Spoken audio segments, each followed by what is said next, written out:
नमस्कार। प्रादेशिक समाचार के साथ मैं चंदन कुमार कौंडिल्य। पहले मुख्य समाचार।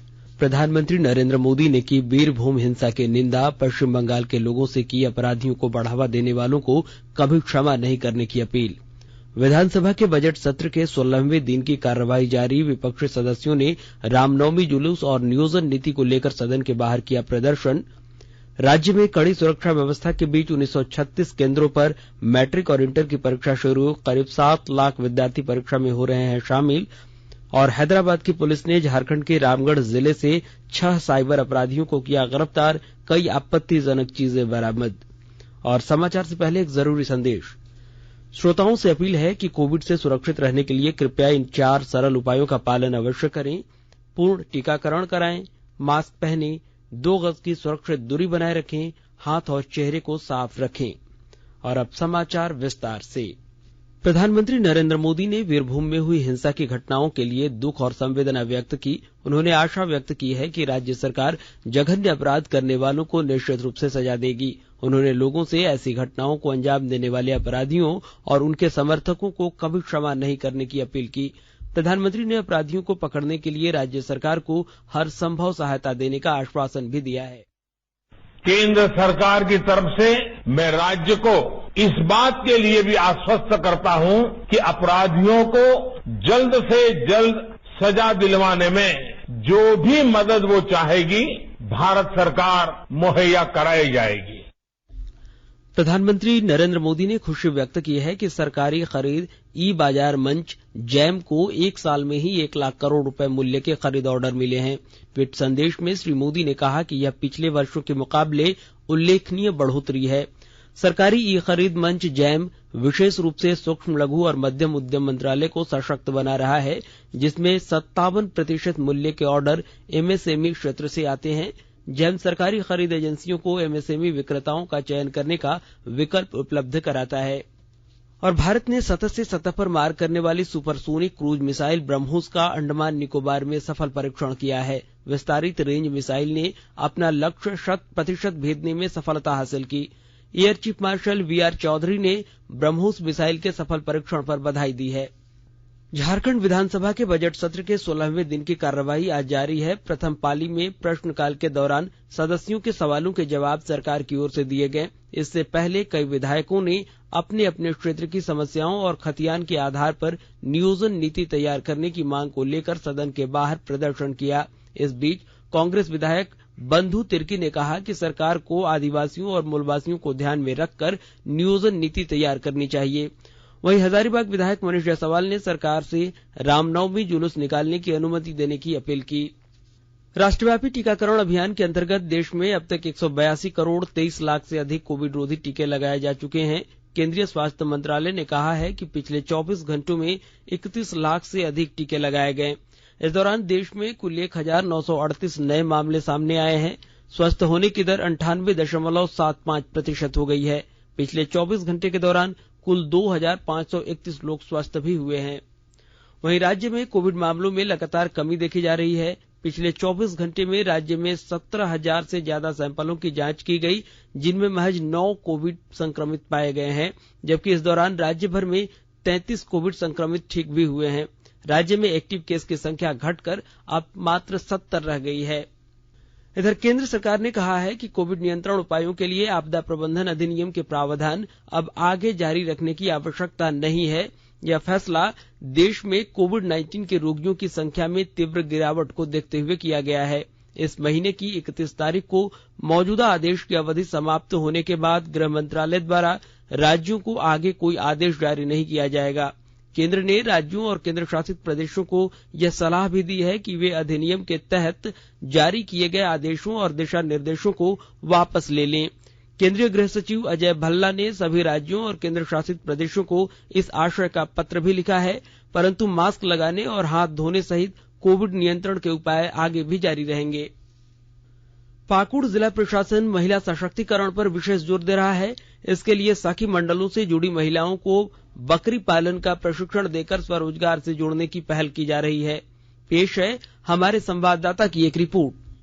गरीबी रेखा से नीचे गुजर बसर करने वाली महिलाओं को स्वावलंबी बनाकर उनके आर्थिक एवं सामाजिक बदलाव की दिशा में जिला प्रशासन जोर शोर से काम कर रहा है। सखी मंडलों से जुड़ी महिलाओं को बकरी पालन का प्रशिक्षण भारतीय स्टेट बैंक ग्रामीण स्वरोजगार प्रशिक्षण संस्थान दे रहा है। प्रशिक्षण के उपरांत इन महिलाओं को बैंक लिंकेज कराया जाएगा ताकि ये खुद बकरी खरीद कर उसका पालन करने के बाद उसे बेचकर अच्छी आमदनी कर सकें और अपने जीवन स्तर में बदलाव ला सकें। आर सेफ्टी निदेशक फुलजेंस टिग्गा ने बताया कि ग्रामीण इलाकों में बकरी पालन की अपार संभावनाओं को देखते हुए सखी समूहों से जुड़ी महिलाओं को बकरी पालन का प्रशिक्षण दिया गया है ताकि वे इस कार्य को बेहतर तरीके से कर स्वावलंबी बन सके।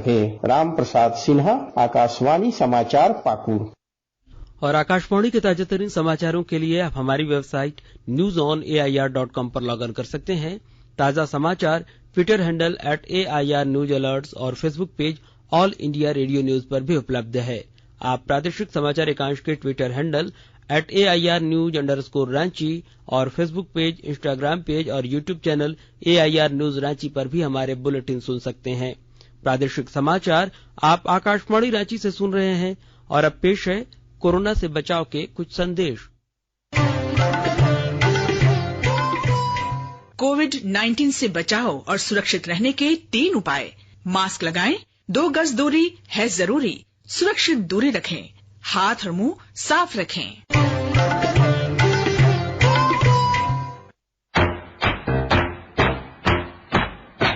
चलो मिलकर एक शुरुआत करें, चलो एक फैसला आज करें, मास्क नहीं तो टोकेंगे, कोरोना को रोकेंगे, चलो इस इरादा करते हैं, चलो इस इरादा करते हैं, मास्क नहीं तो टोकेंगे, कोरोना को रोकेंगे।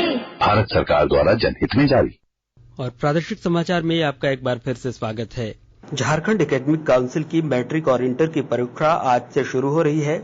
मैट्रिक परीक्षा 20 अप्रैल 2022 तक आयोजित होगी, जबकि इंटरमीडिएट की परीक्षा 25 अप्रैल तक जारी रहेगी।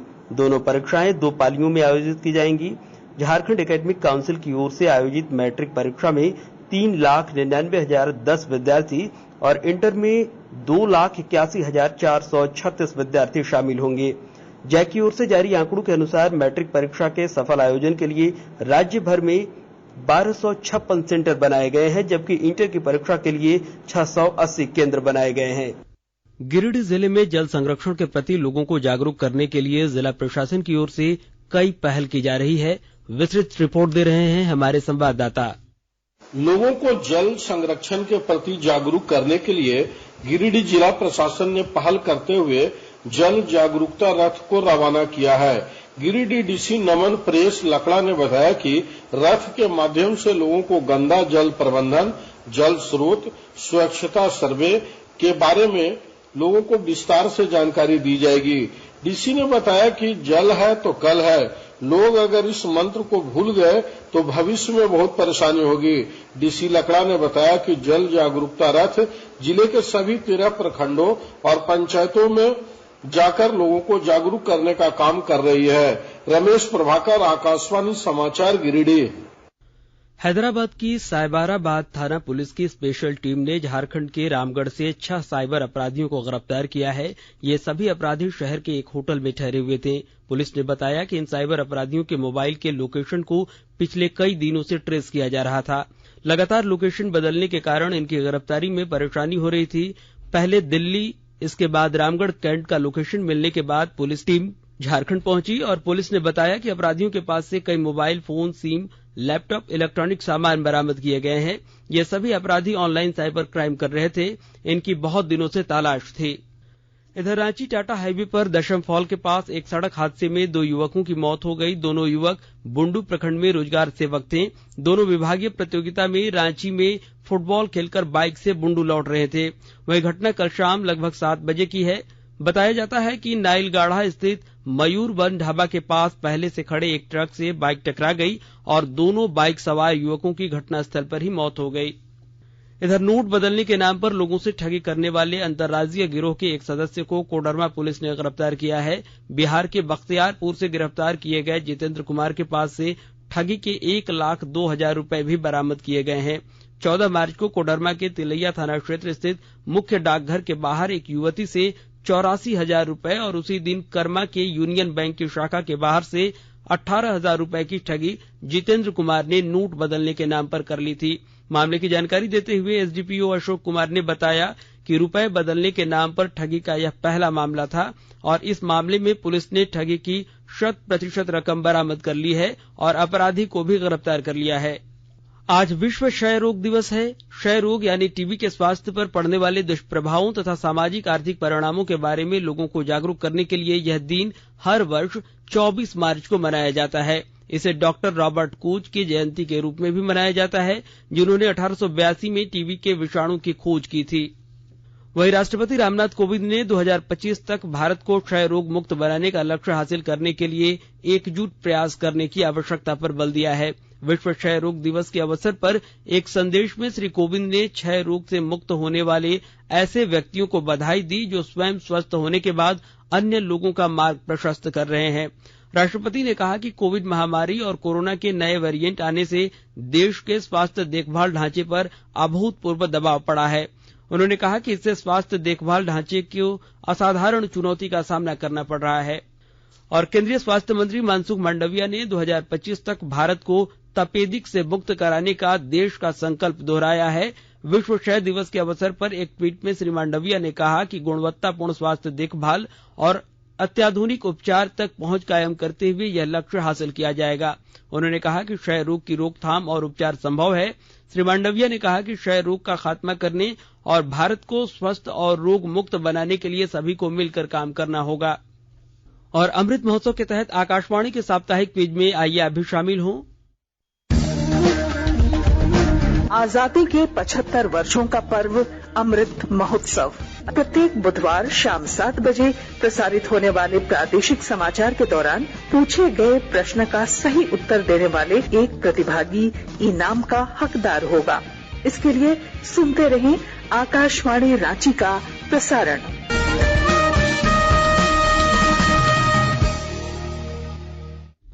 राज्य में पुरवैया और पछुआ हवा के मिलन से मौसम का मिजाज बदलने लगा है। राजधानी रांची समेत सभी जिलों में गर्मी से बढ़ोतरी शुरू हो गई है।